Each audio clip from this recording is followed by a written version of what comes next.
Happy Independence Day to everyone. As we celebrate the 80th Independence Day, I have a suggestion, a request, or even a question to most of us. Is our spine intact? Have we checked whether we have actually grown a spine or we've lost it in these 80 years? If not, it's Gen Z and Gen Alpha who've taught us what it takes to have a spine and stand up to an issue.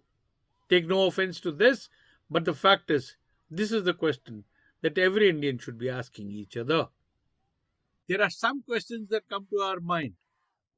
We may be the last generation of people who have heard from our fathers and grandfathers as to what independence really means because they've seen it, they've shared the stories with us, and we've heard them face to face. Generations after us may only read about it in the books or maybe read the distorted versions in social media posts or in the movies that are being made in the name of nationalism. They may not have access to the first-hand accounts that what we had, and the Gen Z and Gen Alpha who are now leading the real freedom struggle may be the ones who could actually bring the change. Sad but true, most of us have lost our spine in terms of asking questions. And that's the pitiable part, that most of us do not even realize that the Constitution, the democratic powers, gave us a right to question. But we never did. We thought maybe this was the system and we had to run according to it.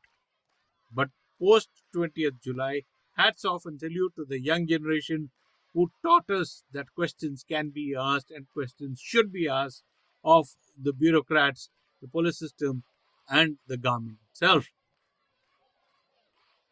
The Gen Z, the kind of revolution that they led, the kind of questions that they've raised, and the kind of questions that they keep asking are now supplemented by the questions that Gen Alpha, the young school kids, I'm sure all of you have seen the videos that have emerged in the recent days from rural India where schools, students are asking questions as to why they do not even have the basic facilities. Why do they have to live in shanties and study over there? Why do they have to get bad food in the name of midday meals? Why do they have no access to good teachers? Questions that we should have asked on behalf of the younger generation, but we never asked. Today, these kids have decided that enough is enough